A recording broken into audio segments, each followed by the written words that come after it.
السلام علیکم ورحمۃ اللہ وبرکاتہ. بسم اللہ الرحمن الرحیم. الحمد للہ رب العالمین والصلاة والسلام علی سید الانبیاء والمرسلین نبینا محمد وعلی آلہ وصحبہ اجمعین ومن تبعہم بإحسان الی یوم الدین. ایک وقفے کے بعد حج سے پہلے ہم لوگوں نے بلوغ المرام کے دروس کا سلسلہ رکایا تھا. پھر اس کے بعد آج سے انشاءاللہ یہ درس کا سلسلہ جاری ہے. طہارت کے مسائل اور غسل کے مسائل کا ذکر ہو رہا تھا. تو حدیث نمبر 99 وعن ابی سعید الخدری رضی اللہ عنہ ان رسول اللہ صلی اللہ علیہ وسلم قال غسل یوم الجمعة واجب على كل محتلم اخرجہ السبعۃ. ابو سعید خدری رضی اللہ عنہ سے روایت ہے کہ نبی کریم صلی اللہ علیہ وسلم نے فرمایا جمعے کے دن غسل کرنا ہر بالغ شخص پر واجب ہے. اس حدیث کو کتب ستہ امام بخاری اور امام مسلم کے علاوہ سنن اربعہ ابو داؤد ترمذی نسائی اور ابن ماجہ یہ 6 کتابیں جو حدیث کی مشہور کتابیں ہیں، اور ان کے علاوہ امام احمد رحمۃ اللہ علیہ نے بھی اس حدیث کو روایت کی ہے. تو اس حدیث کی صحت میں کوئی شک نہیں ہے. حدیث نمبر 100 وعن سمرة بن جندب رضی اللہ عنہ قال قال رسول اللہ صلی اللہ علیہ وسلم من توضأ یوم الجمعة فبها ونعمت ومن اغتسل فالغسل افضل رواہ الخمسۃ وحسنہ الترمذی. سمرہ بن جندب رضی اللہ عنہ سے روایت ہے، کہتے ہیں کہ نبی کریم صلی اللہ علیہ وسلم نے فرمایا جس نے جمعے کے دن غسل کیا تو اس نے بہت اچھا کیا، بہت بہتر اور بہت اچھا ہوا، اور اگر کسی نے غسل کیا تو غسل افضل ہے. اس حدیث کو سنن اربعہ کے علاوہ مسند احمد میں بھی یہ حدیث موجود ہے، اور امام ترمذی نے اس حدیث کو حسن قرار دیا ہے. حسن کا مطلب مقبول حدیثوں کی جو دوسری کیٹیگری ہے اس کو حدیث حسن کہتے ہیں. لیکن بعض علماء نے، جیسا کہ علامہ ابن حزم رحمۃ اللہ علیہ، امام بیہقی اور علامہ ابن القطان، ان علماء نے اس حدیث کو ضعیف قرار دیا ہے. اس حدیث کو ضعیف قرار دیا، اور وہ یہ کہتے ہیں کہ اس حدیث کے روایت کرنے والے تابعی جو ہیں حسن بصری رحمۃ اللہ علیہ ہیں، اور حسن بصری رحمۃ اللہ علیہ سمرہ بن جندب رضی اللہ تعالیٰ عنہ سے ان کی ملاقات ہوئی یا نہیں ہوئی، انہوں نے حدیث سنی یا ان سے نہیں سنی، اس کے بارے میں اختلاف ہے. جن علماء نے حسن بصری رحمۃ اللہ علیہ کے بارے میں ان کا یہ خیال ہے کہ انہوں نے حسن بصری نے سمرہ بن جندب رضی اللہ عنہ صحابی سے اس حدیث کو یا انہوں نے سنا ہے، ان سے ملاقات ہوئی ہے، تو وہ لوگ اس حدیث کو صحیح قرار دیتے ہیں. اور جن علماء کی نظر میں یہ ہے کہ انہوں نے نہیں سنا، ان سے ملاقات نہیں ہوئی، تو ان کے بارے میں یہ خیال ہے کہ یہ حدیث جو ہے صحیح نہیں ہے. مثال کے طور پر امام بخاری رحمۃ اللہ علیہ کے استاد علی بن المدینی رحمۃ اللہ علیہ بڑے محدث گزرے ہیں، اور امام ترمذی امام بخاری کے شاگرد، اور امام حاکم 5ویں صدی 405 میں ان کا انتقال ہوا، بڑے محدث گزرے ہیں. ان سارے علماء کی نظر میں حسن بصری رحمۃ اللہ علیہ کی جو روایت ہے سمرہ بن جندب سے وہ متصل ہے. اور ان کے مقابلے میں امام بزار، ان کا یہ خیال ہے کہ نہیں، یہ حدیث جو ہے صحیح نہیں ہے، کیونکہ امام حسن بصری رحمۃ اللہ علیہ نے ان سے سمرہ بن جندب سے ان کی ملاقات نہیں ہوئی.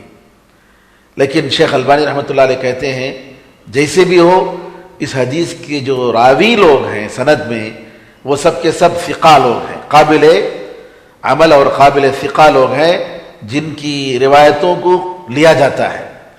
اور اس کے علاوہ، اس حدیث کے علاوہ دوسرے اس کی شواہد بھی ہیں. شواہد کا مطلب اس کی اسی معنی میں دوسری حدیثیں آئی ہیں. اب یہاں پر آپ کے سامنے دو مسئلہ ہے. ایک حدیث جو بخاری مسلم میں ہے اور جس میں کہا گیا ہے کہ ہر بالغ مرد پر واجب ہے غسل کرنا، جمعے کا دن غسل کرنا، کیونکہ جمعے کی نماز جو ہے مردوں پر واجب ہے، عورتوں پر واجب نہیں ہے. تو اور دوسرے اس کے مقابلے میں دوسرے حدیث ہے جس کے بارے میں بہرحال کلام ہے، لیکن دوسری روایتیں موجود ہیں. آئیے سب سے پہلے ابو سعید خدری رضی اللہ تعالیٰ عنہ کی جو روایت ہے کہ غسل کرنا واجب ہے، اس حدیث سے کیا کیا مسائل ہمیں معلوم ہوتے ہیں؟ کون سے مسائل اس حدیث سے ہمیں معلوم ہوتے ہیں؟ سب سے پہلی بات تو یہ ہے کہ اس حدیث سے جمعے کے دن کی فضیلت کا پتہ چلتا ہے. کیونکہ واجب یا غیر واجب یہ الگ مسئلہ ہے، لیکن اس میں تو کوئی شک نہیں، کوئی اختلاف نہیں کہ جمعے کے دن آدمی کو، ایک مسلمان کو غسل کرنا چاہیے اور یہ افضل عمل ہے، اس میں کوئی اختلاف نہیں ہے. تو معلوم ہوا کہ جمعے کے دن کی بڑی فضیلت ہے. ویسے صحیح حدیثوں میں یہ آیا ہے کہ سب سے بہترین دن جس پر سورج نکلتا ہے وہ جمعے کا دن ہے. اور اس کے علاوہ بہت ساری روایتیں ہیں کہ آدم علیہ السلام کو جمعے کے دن پیدا کیا گیا اور جمعے کے دن جنت سے وہ نکلے، دنیا میں اتارے گئے. قیامت کا دن جو آئے گا وہ جمعے کے دن آئے گا. اور یہ کہ سارے جانور جمعے کے دن سے ڈرتے ہیں کہ کہیں آج قیامت کا دن نہ ہو جائے. اور اس کے علاوہ نبی کریم صلی اللہ علیہ وسلم کا یہ فرمان کہ جمعے کے دن ایک وقت ہے، اگر کوئی بندہ اس میں اللہ تعالیٰ سے دعا کرتا ہے تو اللہ تعالیٰ اس کی دعا کو قبول کرتا ہے. بعض علماء نے کہا کہ امام صاحب جب وہ بیٹھتے ہیں تو یہ وقت ہے، دو خطبے کے درمیان کا جو وقفہ ہوتا ہے تھوڑی دیر کے لیے، وہ وقت ہے. بعض علماء کا خیال ہے، بلکہ اکثر کا یہ خیال ہے کہ عصر کی نماز کے بعد جمعے کے دن کا جو وقت ہوتا ہے وہ بڑا افضل ترین وقت ہوتا ہے. اور سعید بن جبیر رحمۃ اللہ علیہ بڑے مشہور تابعی گزرے ہیں، اور دوسرے علماء بھی، ان سب کا یہ خیال ہے کہ عصر کے بعد جمعے کے دن جو دعا کی جاتی ہے وہ دعا اللہ تعالیٰ قبول کرتا ہے. بلکہ بعض علماء نے کہا کہ میں نے تجربہ کیا کہ عصر کے بعد جمعے کے دن میں نے جو بھی دعا کی اللہ تعالیٰ نے وہ دعا قبول کی، حتیٰ کہ مجھے شرم آ گئی کہ اللہ تعالیٰ میری دعائیں قبول کرتا جا رہا ہے، اور جو ہے میں جو حق ادا کرنا ہے اللہ تعالیٰ کا، اس کی عبادت کا، وہ حق ادا نہیں کر پا رہا ہوں. اور بعض علماء کے بارے میں یہ آتا ہے کہ جمعے کے دن عصر کی نماز کے بعد کوئی کام نہیں کرتے تھے، ذکر و اذکار میں مصروف ہو جاتے تھے، قرآن کریم کی تلاوت، اللہ تعالیٰ کا ذکر، اللہ کی یاد، دعائیں، اسی میں مصروف ہوتے تھے مغرب تک، جب تک سورج غروب نہ ہو جائے. دوسری بات اس حدیث سے یہ معلوم ہوتی ہے کہ نبی کریم صلی اللہ علیہ وسلم نے جو لفظ استعمال کیا محتلم، محتلم کا مطلب بالغ انسان. تو چھوٹے بچوں پر یہ واجب نہیں ہے، اور چھوٹے بچے اگر آتے ہیں تب اگر ان کا پاکی صفائی کا تو بہرحال خیال ہونا چاہیے، اس میں کوئی شک نہیں. اور خاص طور پر بچے جو جاتے ہیں اسکولوں کو، جی ان کا ضرور اس کا خیال کرنا چاہیے کہ وہ لوگ غسل کر کے جائیں. جمعے کے دن جمعے کی نماز ہوتی ہے اور جمعے کی نماز میں وہ شرکت کرتے ہیں، بالغ بچے جو جاتے ہیں تو ان کا خیال کرنا چاہیے. عام طور پر جو ایسے ہی چلے جاتے ہیں. اور یہ بات یہ بھی معلوم ہوئی کہ بچہ جب تک بالغ نہیں ہو جاتا اس وقت تک شریعت کی جو فرائض ہیں وہ اس پر واجب نہیں ہوتی ہیں. وہ سب کب ہیں؟ جب وہ بالغ ہوتا ہے تب اس پر واجب ہوتے ہیں، اس سے پہلے واجب نہیں ہوتے. یعنی مثال کے طور پر رمضان کے روزے گرچہ کہ بچپن سے عادت ڈالنی چاہیے، 10 سال کی عمر ہے یا 7 سال کی عمر ہے، اور نبی کریم صلی اللہ علیہ وسلم نے 7 سال کی عمر سے بچوں کو نماز پڑھنے کی تاکید کرنے کا حکم تو دیا، لیکن حساب و کتاب جو ہوتا ہے وہ بلوغت سے ہوتا ہے، جب انسان بالغ ہوتا ہے۔ اور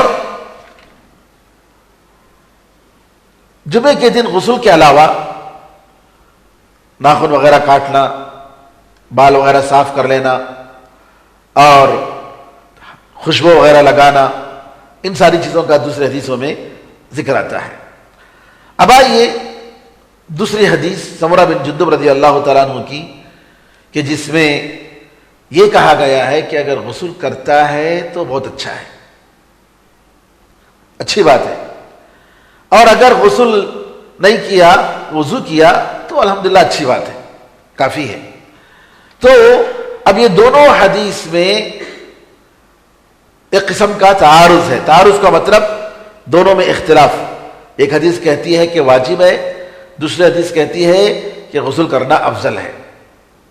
اب اس میں غسل کے تعلق سے مسائل کہ جمعے کے دن غسل کرنے کا کیا حکم ہے، جمعے کے دن غسل کرنے کا کیا حکم ہے۔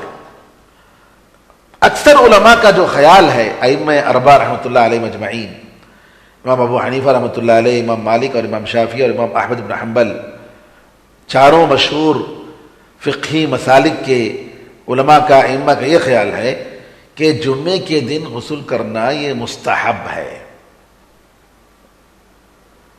واجب نہیں ہے۔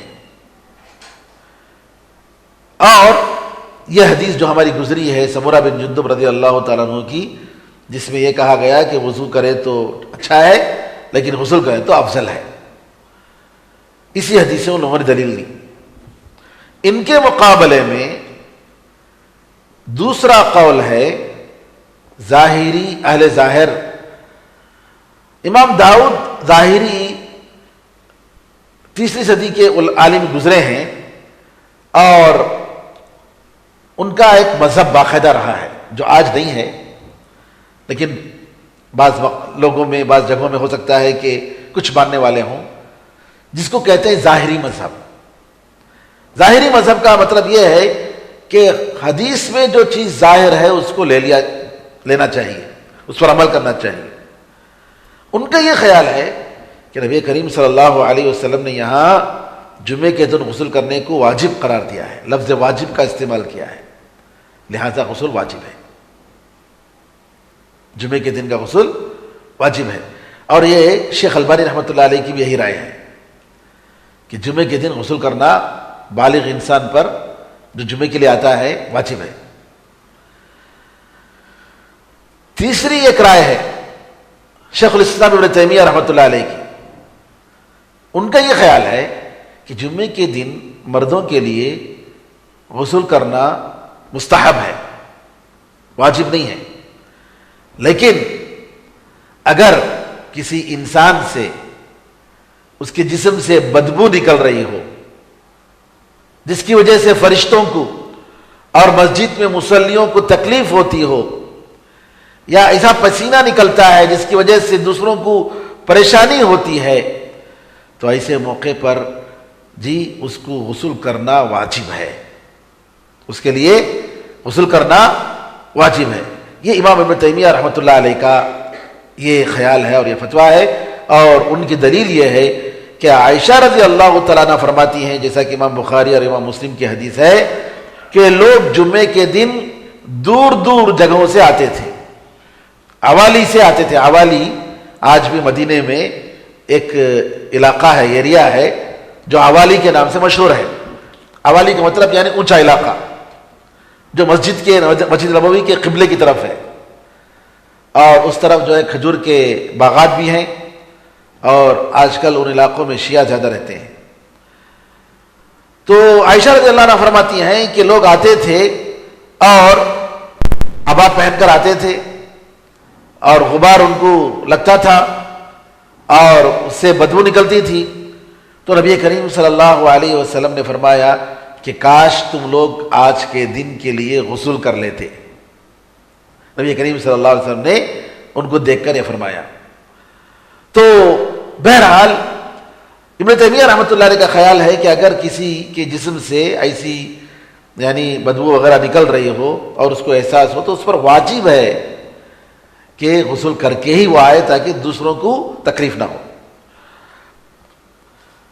اب حدیث ابو سعید خدری رضی اللہ تعالیٰ عنہ جس میں واجب کا لفظ آیا کہ غسل کرنا واجب ہے، اس کے بارے میں جو جمہور علماء ہیں وہ کیا کہتے ہیں؟ ان کا کہنا یہ ہے کہ یہاں واجب سے مراد لازمی طور پر غسل کرنا یہ مراد نہیں ہے، بلکہ وجوب اختیار ہے. یعنی اس کو زیادہ پسند کرے یہ زیادہ افضل ہے. جیسا کہ کوئی آدمی آج دوسرے سے کہتا ہے کہ بھائی تمہارا حق میرے اوپر واجب ہے، تمہارا حق میرے اوپر واجب ہے اور تمہاری بات ماننا میرے لیے واجب ہے. یعنی یہ کہ آپ بزرگ ہیں اور آپ کی بات مجھے سننی چاہیے. تو اس معنی میں جو ہے جمہور نے لیا ہے، کیونکہ دوسری حدیثیں آئی ہیں اس سلسلے میں جو یہ دلالت کرتی ہیں کہ غسل کرنا واجب نہیں ہے. ان میں سے ابو ہریرہ رضی اللہ تعالیٰ عنہ کی حدیث ہے کہ نبی کریم صلی اللہ علیہ وسلم نے فرمایا، جس نے وضو کیا، من توضأ فأحسن الوضوء ثم أتى الجمعة فاستمع وأنصت غفر له ما بينه وبين الجمعة وزيادة 3 أيام. آپ نے فرمایا اگر کوئی وضو کرتا ہے اور اچھی طریقے سے وضو کرتا ہے، پھر جمعے کے دن آتا ہے اور خاموش رہتا ہے اور غور سے جمعے کا خطبہ سنتا ہے، تو اس دن سے لے کر دوسرے جمعے تک کی غلطیوں کو اللہ تعالیٰ معاف کر دیتا ہے، اور 3 دن مزید، یعنی کل 10 دن. اور یہ حدیث جو ہے صحیح مسلم میں ہے، صحیح مسلم میں یہ حدیث صحیح حدیث ہے. اور اسی طریقے سے دلیل لیتے ہیں ایک اور روایت سے جو بخاری مسلم میں ہے. عبداللہ بن عمر رضی اللہ تعالیٰ عنہما فرماتے ہیں کہ عمر بن خطاب رضی اللہ تعالیٰ عنہ اپنی خلافت کے زمانے میں ایک مرتبہ خطبہ دے رہے تھے جمعے کا. تو اتنے میں مہاجرین اولین، سابقین اولین میں سے نبی کریم صلی اللہ علیہ وسلم کے صحابہ جو سب سے پہلے ایمان لائے شروع میں، ان میں سے ایک نبی کریم صلی اللہ علیہ وسلم کے ایک صحابی جو ہے مسجد میں داخل ہوئے. اب اس روایت میں ان کا نام ذکر نہیں ہے، لیکن دوسری روایتوں میں آیا ہے کہ وہ عثمان ابن عفان رضی اللہ عنہ تھے. عثمان ابن عفان رضی اللہ عنہ تھے جو خطبے کے دوران داخل ہوئے. عمر رضی اللہ تعالیٰ عنہ نے آواز دی، کیا وقت ہے معلوم ہے آپ کو؟ ایو ساعت ہذہ، کون سا وقت ہے، کب آ رہے ہو؟ عمر رضی اللہ تعالیٰ عنہ کا بڑا دبدبا تھا اور ہر کوئی ڈرتا تھا، دین کے مسئلے میں بڑے سخت. کہا ایو ساعت ہذہ، کون سا وقت ہے؟ خطبے ہی جمعے کے دن خطیب صاحب جو ہے خطبہ دے رہے ہیں، تبھی جو ہے عمر رضی اللہ عنہ خطبے کو رکا کر جو کہہ رہے کب آ رہے ہو. ایسے ضرورت پر خطیب صاحب کہہ سکتے ہیں، کوئی حرج نہیں ہے. جیسا کہ نبی کریم صلی اللہ علیہ وسلم ایک مرتبہ جمعہ کا خطبہ دے رہے تھے تو جابر رضی اللہ عنہ داخل ہوئے، خطبے کے دوران بیٹھ گئے. نبی کریم صلی اللہ علیہ وسلم نے کہا اٹھو، 2 رکعت نماز پڑھو پھر بیٹھو. خطبے کے دوران ہی نبی کریم صلی اللہ علیہ وسلم نے ان کو ٹوکا. یہ خطبے کے دوران خطیب صاحب کر سکتے ہیں، پبلک کو سننا چاہیے. ایک صاحب آ کر بول رہے تھے کہ اصل میں لوگوں کو مسئلے مسائل معلوم نہیں، درس سنتے نہیں ہیں، مسئلے مسائل معلوم نہیں ہیں. گزشتہ جمعے کی بات ہے، جمعے کے بعد آئے، کہا کہ جو ہے آپ دوسرا خطبہ دے رہے تھے، خطبہ کاٹ کر آپ نے کچھ بات کہی. نماز لوگ پڑھ لیے تو کافی ہے، یہ سب ضرورت نہیں ہے. لوگوں کو بولو نماز پڑھنے کے واسطے، یہ سب بولنے کی بات ضرورت نہیں ہے، یہ بولنے کی ضرورت نہیں تھی آپ کو. میں بولا لوگوں کو جو فائدے کی چیز ہے وہ بولنا چاہیے. ایک عالم کا، ایک خطیب کا فرض بنتا ہے لوگوں کو آگاہ کرے، دین کے مسئلے میں ہو یا امت کے مسئلے میں ہو.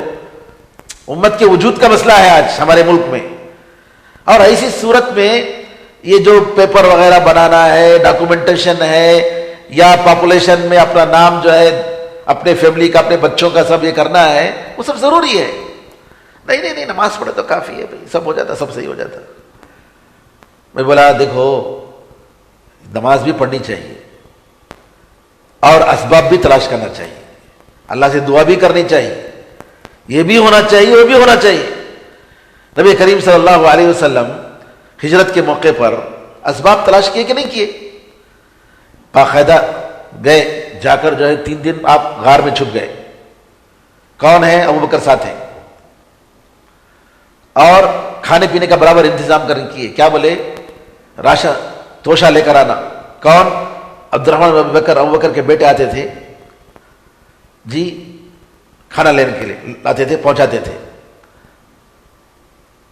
ان کے آنے کی نشانی نہیں پڑنی چاہیے، معلوم نہیں ہونا چاہیے پیر پڑنے کی علامت. تو ان کا جو غلام تھا وہ بکریاں چرا کر لاتا تھا. وہ پیر کے چلنے کی نشانی مٹ جانا بول کر ان کا غلام بکریاں چرا کر لاتا تھا. کتنی پلاننگ دیکھی، 3 دن تک. اور اس کے بعد 3 دن کے بعد عبداللہ بن اریقط جو ابھی مسلمان نہیں ہوئے تھے لیکن ان کو مکہ سے مدینہ جانے کے راستے سب معلوم تھے، ان کو بولے فلاں جگہ ملیں گے 3 دن کے بعد. اب لوگ 3 دن تک تلاش کریں گے سب، پھر اس کے بعد خاموش ہو جائیں گے. پلاننگ، اسباب کا اختیار.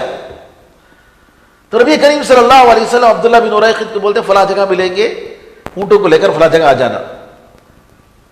ویسے ہی بالکل اونٹے وغیرہ دے کر نبی کریم صلی اللہ علیہ وسلم 1 دن پہلے ہی دے دیے ان کو، یہ اونٹوں کو لے کر آ جانا تمہیں بول کر. پلاننگ پوری طریقے سے. تو کہنے کا مطلب یہ ہے کہ نبی کریم صلی اللہ علیہ وسلم جو ہے جن کو اللہ تعالیٰ 7 آسمان کی زیارت ایک ہی راتوں میں کرایا، بیت المقدس تک لے کر گیا، مکہ سے مدینہ لے جانا کتنی بڑی بات. سیکنڈوں میں لے کر جا سکتے تھے. نہیں، اللہ کے راستے میں جو تکلیفیں اٹھائی نبی کریم صلی اللہ علیہ وسلم نے ہمارے لیے نمونہ ہے. سب ڈر سے اسے حالات کیسے ہیں تو آپ کو کیا کرنا چاہیے. اس کے بعد بولے وہ حضرت میں آ کر بولنا چاہ رہا تھا خطبے کے دوران بولنا چاہ رہا تھا، خالی نماز پڑھو بولو بس سے بھائی کر بول کو. میں بولا تو ویسے بولنا نہیں بھی ویسا، ہمیں جو بول رہے ہیں وہ ہمنا اجازت ہے، خطیب صاحب کو اجازت ہے. انہوں یہ سمجھ لیے ہیں کہ دوسرے خطبے میں کچھ بولنا نہیں کرتے، ان کے دماغ میں یہ ہے. حالانکہ دوسرے خطبے میں باقاعدہ جمعے کے دن نبی کریم صلی اللہ علیہ وسلم بولتے تھے. آج کل چونکہ کیا ہوتا ہے کہ ایک ٹاپک ہوتی ہے، لوگ اس پر ٹاپک پر بولتے تو ٹاپک ختم ہوتے تک، ورنہ دوسرا خطبہ مثال کے طور پر 15 منٹ پہلا خطبہ، دوسرا خطبہ 15 منٹ یا 20 منٹ پہلا خطبہ، دوسرا خطبہ 10 منٹ بالکل ہونا چاہیے. ہو سکتا ہے اب لوگ عام طور پر مسجدوں میں، حالانکہ ہم لوگ کبھی کبھی بولتے ہیں دوسرے خطبے میں، یعنی کوئی اہم مسئلہ ہے تو ہم کیا کرتے ہیں کہ بتاتے ہیں کہ بھئی یہ مسئلہ ہے، یہ اس مسئلے کے بارے میں. یہ پہلے خطبے میں ایک ٹاپک تھا، دوسرے خطبے میں موسم کے حساب سے، موسم یا ہے کہ کوئی مہینہ آ گیا اس مہینے میں کیا کرنا چاہیے اس کے حساب سے بتاتے ہیں. لیکن پتا نہیں وہ حضرت کو کیا ہو، میں بولنا چاہ رہا تھا کہ خطبے میں تم نہ بولنا. میں بولا بھائی ایسا نہیں بولنا چاہیے، غلط ہے. اور امام صاحب خطیب صاحب کو بول سکتے ہیں، اور دوسرے خطبے میں نبی کریم صلی اللہ علیہ وسلم جیسا پہلا خطبہ دیتے تھے ویسا دوسرا خطبہ بھی دیتے تھے. بہرحال میں یہ کہنا چاہ رہا ہوں کہ عمر رضی اللہ تعالیٰ عنہ نے خطبے کے دوران ان کو آواز دی، کہا کہ کون سا وقت ہے یہ؟ تو کہا عثمان رضی اللہ عنہ نے میں مشغول ہو گیا، اور میں جب گھر کو واپس آیا تب جو ہے میں اذان کو سنا، اور میں صرف وضو کیا اور جو ہے فوراً جو ہے مسجد کو آ گیا. عمر رضی اللہ عنہ نے کہا والوضوء ایضا، اور وضو کر کے آئے ہیں، غسل نہیں کیے، جبکہ تمہیں معلوم ہے وقد علمت ان رسول اللہ صلی اللہ علیہ وسلم کان یأمر بالغسل، اور آپ کو معلوم ہے کہ نبی کریم صلی اللہ علیہ وسلم غسل کا حکم دیتے تھے. یہ حدیث بخاری مسلم میں حدیث موجود ہے. علماء نے کہا ایسا نہیں ہے کہ اگر کوئی شخص جمعے کے دن غسل کر کیے بغیر مسجد کو آ گیا تو اس کی نماز، جمعے کی نماز قبول نہیں ہوئی. ایسا نہیں ہے، کیونکہ اگر یہ بات ہوتی تو عثمان رضی اللہ تعالیٰ عنہ کو عمر رضی اللہ عنہ جاؤ غسل کر کے آؤ، تمہاری نماز نہیں ہوگی، تمہاری نماز نہیں ہوگی جب تک تمہیں غسل نہیں کرتے. اب جیسے ایک آدمی وضو کے بغیر آ گیا تو نماز ہوتی کیا؟ نہیں ہوتی. جب تک وضو نہیں کرتا اس کی نماز نہیں ہوتی. تو جمعے کے دن غسل کا ایسا مسئلہ نہیں ہے کہ جب تک وہ غسل نہیں کرتا اس کی نماز جمعے کی نہیں ہوتی، ایسا نہیں ہے. ورنہ عثمان رضی اللہ تعالیٰ عنہ کو عمر رضی اللہ تعالیٰ واپس بھیجتے، جاؤ غسل کر کے آؤ، تمہاری نماز بیکار ہے. نہیں ہوتی، ایسا نہیں ہے. تو شرط نہیں ہے غسل کرنا. لیکن ان ساری باتوں سے ایک بات اتنی تو واضح ہوتی ہے کہ غسل نہ کرنے کو آسانی سے مستحب کہہ کر چھوڑ دینا نہیں چاہیے. کسی کے پاس عذر ہے، آخری وقت میں آیا، مصروف ہو گیا. اس زمانے میں گھڑیاں نہیں تھی، معلوم نہیں ہوتا تھا وقت جی، اور لوگوں کو جو ہے عثمان رضی اللہ عنہ کا جو عذر تھا وہ کہ ان کو ٹائم نہیں معلوم ہوا. اس لیے عثمان رضی اللہ تعالیٰ اپنی خلافت کے زمانے میں کیا کرتے ہیں، ایک اور اذان جو ہے بہت پہلے زورا نامی مقام پر مدینے کے مارکیٹ میں آپ نے شروع کیا. زورا بہت دور ہے، زورا کی جو مارکیٹ بتاتے ہیں وہ بہت دور ہے. تو نبی کریم صلی اللہ علیہ وسلم کے زمانے میں وہ تو نہیں تھی، ایک ہی اذان ہوتی تھی.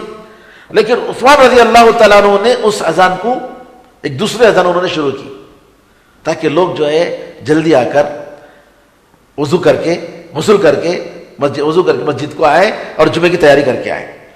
بہرحال تو ان حدیثوں سے یہ تو معلوم ہوتا ہے صاف کہ غسل کرنا چاہیے اور بغیر عذر کے چھوڑنا نہیں چاہیے. بلکہ علامہ ابن قیم رحمۃ اللہ علیہ زاد المعاد جو ان کی بڑی مایہ ناز کتاب ہے نبی کریم صلی اللہ علیہ وسلم کی سیرت پر، فرماتے ہیں کہ جمعے کے دن غسل کرنا یہ بہت ہی تاکید کے ساتھ حکم دیا گیا ہے، مؤکد، ریکمنڈڈ، بہت زیادہ تاکید کے ساتھ، مؤکد جداً. ووجوبہ اقوی من وجوب الوتر. علامہ ابن قیم کہتے ہیں کہ غسل کا، جمعے کے دن غسل کرنے کا جو واجب کا جو حکم آیا ہے یہ وطر کے وجوب سے بھی زیادہ قوی ہے، اور نماز میں بسم اللہ جو پڑھنا ہے اس سے زیادہ قوی ہے. اور عورتوں کے ہاتھ لگنے سے جو علماء کہتے ہیں، جیسا امام شافعی کا مسلک ہے کہ اگر اجنبی عورت سے ہاتھ لگ جائے تو وضو ٹوٹ جاتا ہے، عورت سے ہاتھ لگنے سے وضو ٹوٹ جاتا ہے، تو کہتے ہیں اس سے بھی زیادہ، یا شرمگاہ سے کو ٹچ کرنے سے وضو ٹوٹنے کا جیسا کہ بعض علماء کا خیال ہے، یا پچنا لگانے سے، یا ناک سے خون اگر نکل جاتا ہے، نکسیر، تو کہا کہ اس سے ساری حدیثوں سے زیادہ جو ہے اس کا حکم معلوم ہوتا ہے. تو بہرحال اس میں کوئی شک نہیں کہ بغیر عذر کے جمعے کے دن غسل کو نہیں چھوڑنا چاہیے. کوئی مجبوری ہے، بیماری کا ڈر ہے جی، اور سردی کا ڈر ہے، طبیعت خراب ہونے کا ڈر ہے، یا ہے کہ بالکل ہی آخری وقت میں آیا، مجبور ہو گیا، تو ایسی صورت میں وہ بالکل وضو کر کے آ سکتا ہے. مجبوری کی وجہ سے کوئی حرج نہیں ہے، اس کی وجہ سے اس کی جمعے کی نماز متاثر نہیں ہوتی ہے، یہ نہیں کہ قبول نہیں ہوگی، ایسی بات نہیں ہے.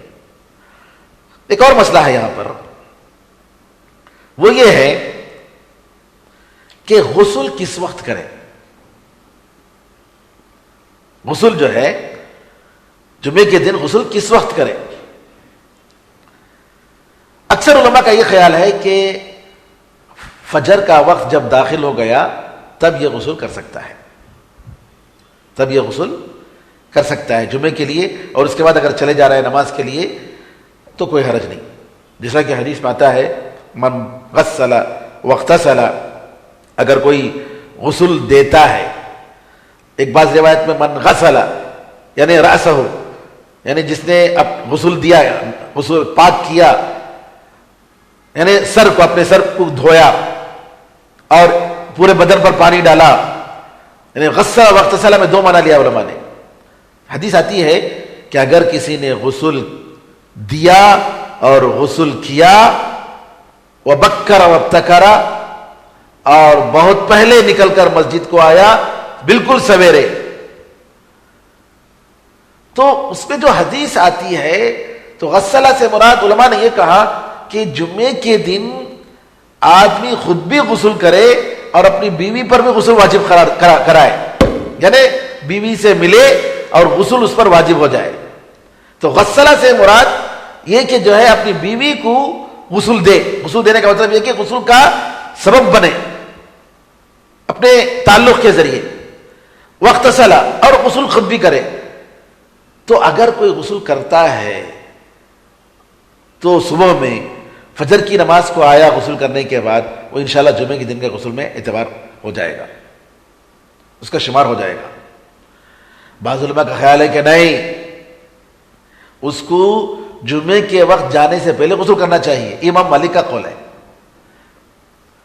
جمعے کے دن نماز کے لیے جا رہا ہے تب, اگر وہ صبح میں جا رہا ہے تب ٹھیک ہے, یعنی مثال طور پر صبح کے 6 بجے ہی جمعے کو چلا گیا, جیسا کہ حدیثوں میں آتا ہے کہ جمعے کے دن 6 وقت ہے نماز تک کا.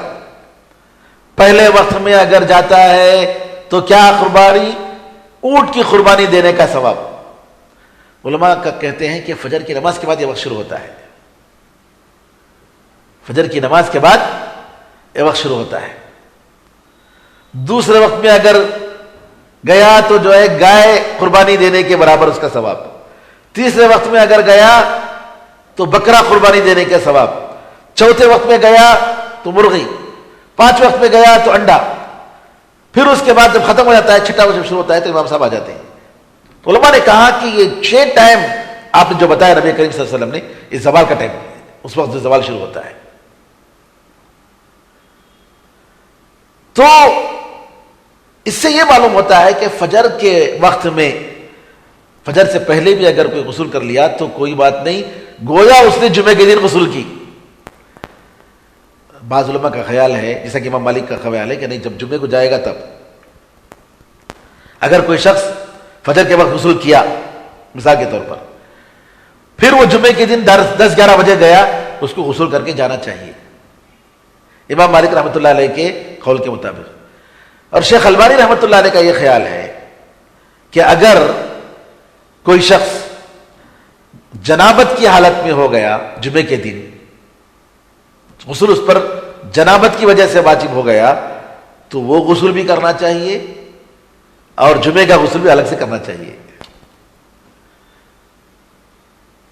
جنابت کی حالت ہوگی, مثال کے طور پر اگر کوئی شخص رات میں اس نے اپنی بیوی سے ملا, غسل اس پر واجب ہو گیا, فجر کی نماز کے وقت نکلنے سے پہلے وہ غسل کر کے گیا.